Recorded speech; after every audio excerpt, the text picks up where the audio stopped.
It's been nearly 18 years since a devastating earthquake in El Salvador that killed more than 900 people and destroyed about 100,000 homes. That was the catalyst for Airdrie's Jim Noble, who just wanted to do something to help. He organized a few friends and traveled to the country where they built 3 homes. Now, nearly 2 decades later, Jim and his growing team are celebrating their 3,000th home. Jim Noble is here in studio. Jim, 3,000 homes. Yes, 3,000. And I understand that the last one was just literally completed today. Literally at lunchtime. Yeah, we got pictures just as I was driving here.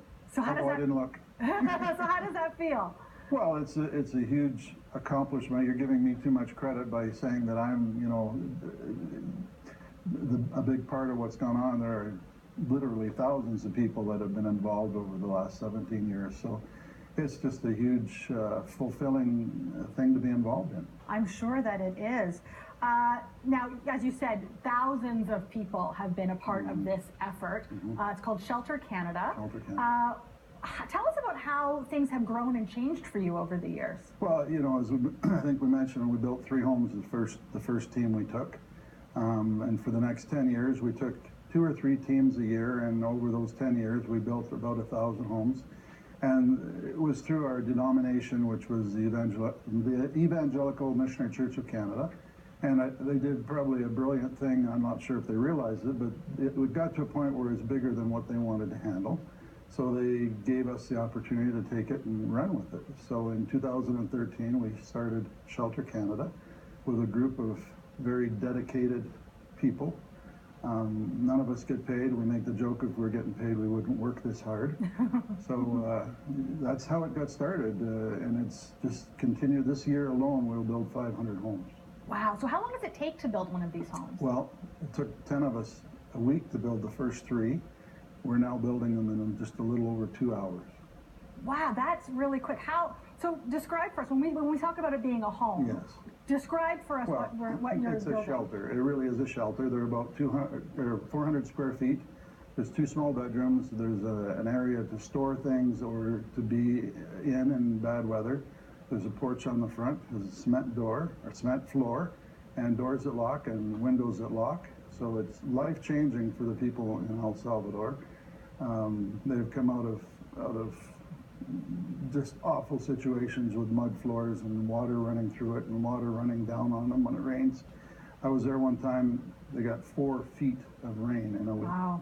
So you can imagine if you're living in a tent, what 4 feet of rain does. That would certainly make uncomfortable living conditions. Yes, yes. How do you identify the people who get these homes, shelters?